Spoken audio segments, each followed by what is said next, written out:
जो 40-40 jail well की बात करोगे ना, जिस दिन सत्ता परिवर्तन होगा एक भी आदमी बाहर नहीं दिखेगा। फिर ऐसी बातें मत करो, आपस में बात नहीं, ये धमकी देने की बातें मत करो। संजय जी जेल 3 घंटे ईडी सीबीआई दे दो, सबको भेज दूंगा।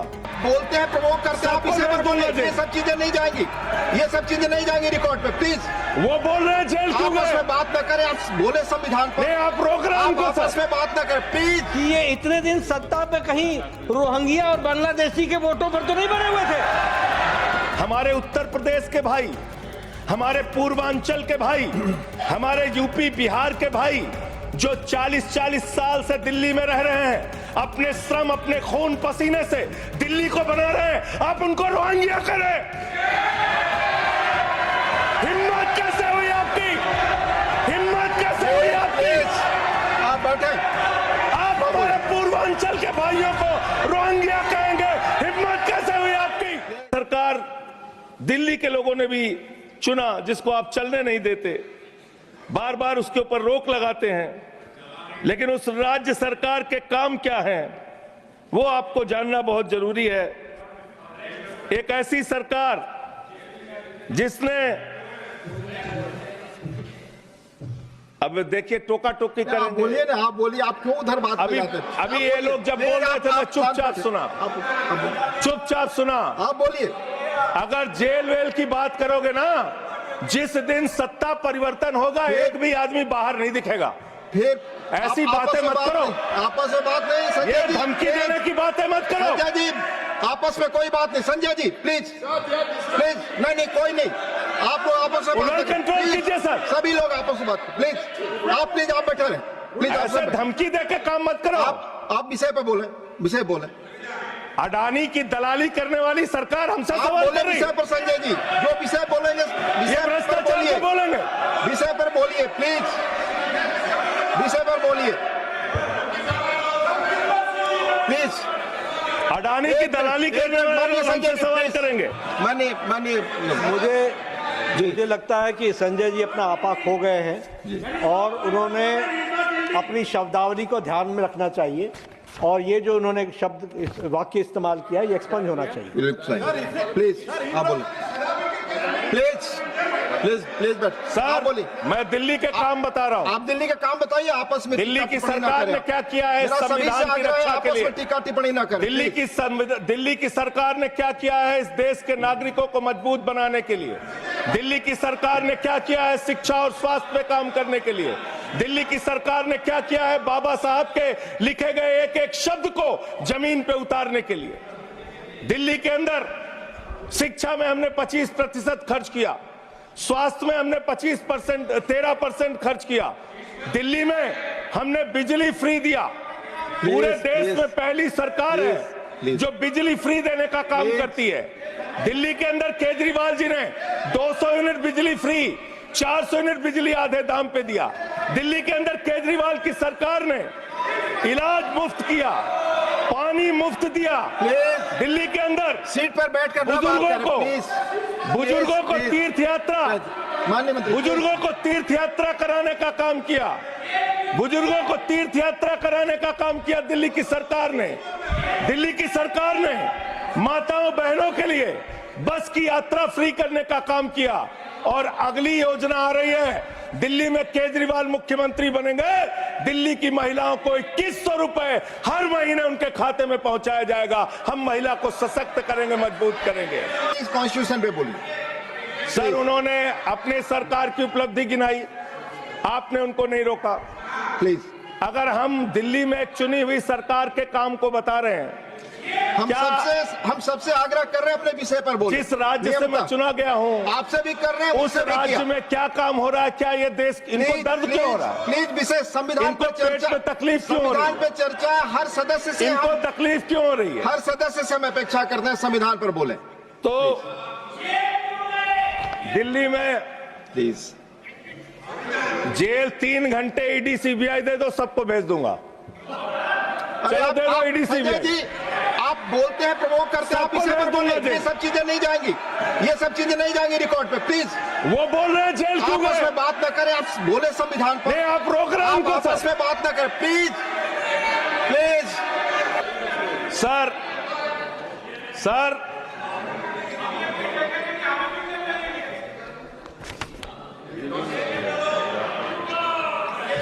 तीन सर आप ही का चेहरा दिख रहा है सर। नहीं नहीं, मेरा चेहरा नहीं, चेहरा आपका दिख रहा, आप बोलिए तो सर आप बोलिए। ये लोग भ्रष्टाचार के खिलाफ जब बोलते हैं, भ्रष्टाचार के खिलाफ जब बोलते हैं भाजपा के लोग, तो लगता है ओसामा बिन लादेन अहिंसा पे उपदेश दे रहा है। ये भ्रष्टाचार के खिलाफ बोलेंगे। 3,02,000 करोड़ रुपए का ठेका इन लोगों ने इलेक्टोरल बॉन्ड के नाम पे लिया सर। 3,02,000 करोड़ रुपए का ठेका इन लोगों ने इलेक्टोरल बॉन्ड के नाम पे पर बोलिए दिया है। विषय पर प्लीज सर विषय पर बोलिए सर, जो आप मालूम है कि विषय पर बोले गाय काटने वाली कंपनी से चंदा लेने वाले लोग मेरे ऊपर सवाल उठा रहे हैं। आपस में बात नहीं, गाय प्लीज काटने वाली कंपनी से चंदा लेने वाले लोग, प्लीज प्लीज ये मंत्री का चुनाव है। आप विषय पर बोले संजय जी। सर सर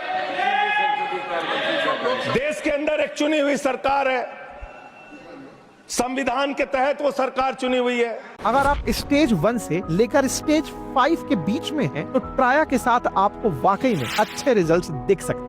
चुनी हुई सरकार है, संविधान के तहत वो सरकार चुनी हुई है, संघीय ढांचे का जिक्र उस संविधान के अंदर किया गया है, उसको आप क्यों नहीं मानते? दिल्ली की सरकार को क्यों नहीं चलने देते? हमारे सारे काम पे रोक क्यों लगाते हैं आप? आपने सबसे बेहतरीन देश की काम करने वाली सरकार, एक ऐसी सरकार, जब अमेरिका के राष्ट्रपति की पत्नी हिंदुस्तान आई तो मोदी जी ने पूरे देश का हवाला दिया। गुजरात का स्कूल देख लो, मध्य प्रदेश का देख लो, उत्तर प्रदेश का देख लो, हरियाणा का देख लो। उसने कहा हमें केजरीवाल का स्कूल देखना है, मनीष सिसोदिया ने जो स्कूल बनाया है वो स्कूल देखना है। ये काम हमने किया। आज दिल्ली के स्कूल मॉडल की चर्चा पूरी दुनिया में हो रही है, अस्पताल के मॉडल की चर्चा पूरी दुनिया में हो रही है। ये मंत्री है सरकार के। बच्चों शांत हो जाओ, बच्चों हल्ला मत करो, बच्चों शांत, बच्चों हल्ला मत करो, बच्चों शांत। मान्यवर दिल्ली में चुनाव क्या हो रहा है? दिल्ली में कैसे चुनाव कर रहे हैं लोग? ये महाराष्ट्र और हरियाणा का प्रयोग, चुनाव घोटाले का प्रयोग दिल्ली में करना चाहते हैं। और वो कैसे करना चाहते हैं? कैसे करना चाहते हैं? ध्यान से सुनिएगा सर प्लीज। दिल्ली के अंदर ये चुनाव घोटाले की मैं रिपोर्ट लेके आया हूं। ये रिपोर्ट आज पूरे देश को पता होनी चाहिए। दिल्ली में जो चुनाव करा रहे हैं मान्यवर, ये घपले से जीतना चाहते हैं। शाहदरा में भारतीय जनता पार्टी के एक पदाधिकारी ने 11,008 वोट कटवाने की अर्जी दी। जनकपुरी में भारतीय जनता पार्टी के 24 कार्यकर्ताओं ने 4,874 वोट कटवाने की अर्जी दी। तुगलकाबाद में भारतीय जनता पार्टी के 15 कार्यकर्ता ने 2,435 वोट कटवाने की अर्जी दी। मानिए आप संविधान पर क्या चुनाव के बारे में बोलना गलत है? प्लीज आप बैठे, प्लीज। क्या संविधान के अंतर्गत चुनाव नहीं होता सर? आप बोले सर चुनाव के बारे में बोलना गलत है। हाँ तो ये आप गायब। फ्री एंड फेयर इलेक्शन संविधान ने दिया है। तुगलकाबाद में सर, तुगलकाबाद में एक बूथ है, बूथ नंबर 117, वहां कुल 1337 वोट हैं, उसमें से 554 वोट कटवाने की अर्जी 2 बीजेपी के कार्यकर्ताओं ने दी। मैं एक ही बात स्पष्ट करना चाहता हूं कि जिस संविधान ने ये ताकत दी है कि वो वोटर्स लिस्ट के बारे में जो चर्चा कर रहे हैं कि उसको कटवाने का, वो प्रोविजन भी संविधान के अंतर्गत ही है।